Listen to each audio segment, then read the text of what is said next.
Assalamualaikum warahmatullahi wabarakatuh. Perkenalkan, nama saya Cintia, NIM 2011290001, kelas 3A, Prodi Tadris Bahasa Indonesia, dosen pengampu Dina Putri Juni Astuti.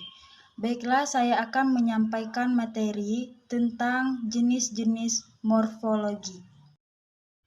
1. Morfem. Morfem adalah satuan bahasa terkecil yang mengandung makna. Kata anak (anak) adalah satu morfem.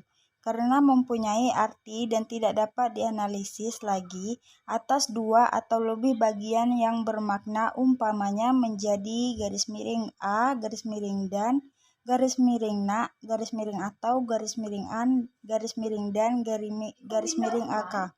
Jadi memang urutan fonem anak adalah bentuk terkecil dan mempunyai makna. Lain halnya dengan kata anakmu atau anakmu yang dapat kata analisis lagi menjadi (anak) yang maknanya sama dengan kata anak dan tadi (mu) yang bermakna punya engkau.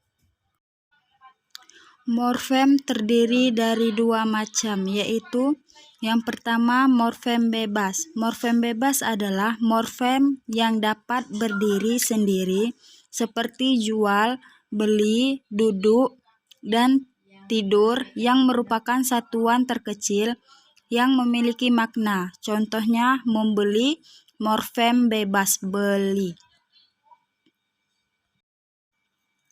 Yang B. Morfem terikat adalah morfem yang tidak dapat terdiri sendiri seperti mem, men, kean, pem, an, yang baru mempunyai arti jika ditambah kata pembentuknya. Contohnya membeli ke morfem terikat, mem.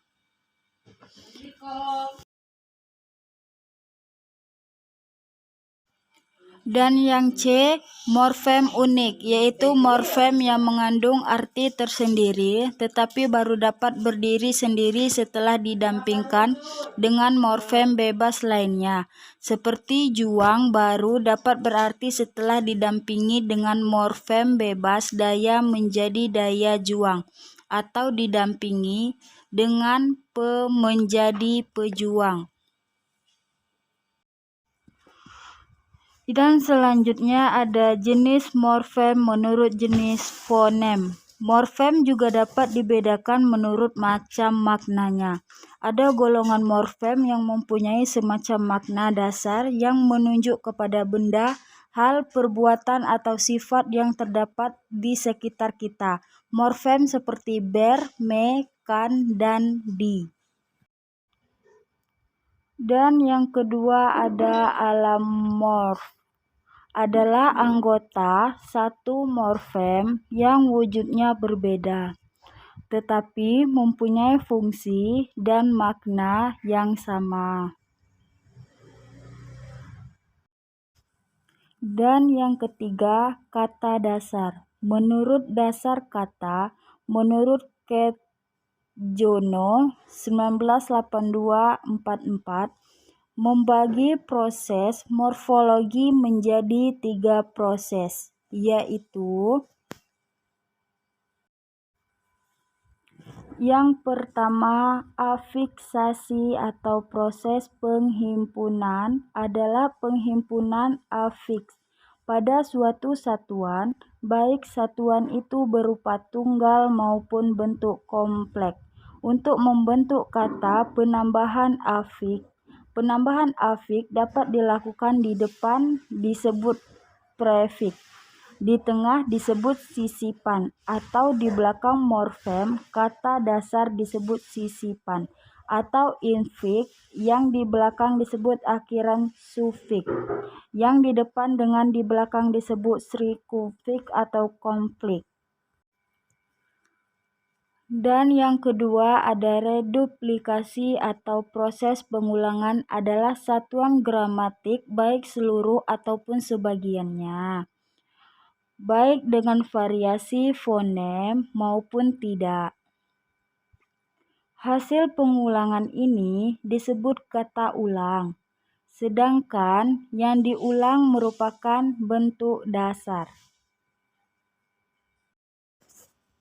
Dan yang ketiga, komposisi atau proses pemajemukan adalah gabungan dua kata yang menimbulkan suatu kata baru, seperti barangkali, kaki lima, raja singa, masing-masing dianggap sebagai satu kata, maka semuanya merupakan hasil pemajemukan. Jadi, proses morfologi sebagai proses yang mengubah bentuk kata memberikan kedudukan gramatikal yang penting pada kata dan bentuknya, terutama dalam memungkinkan kata itu berperan dalam kalimat atau dalam menandai hubungan sintaktis.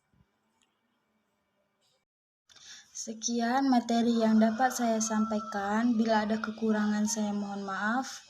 Kepada Allah saya mohon ampun. Saya akhiri wabillahi taufiq wal hidayah. Wassalamualaikum warahmatullahi wabarakatuh.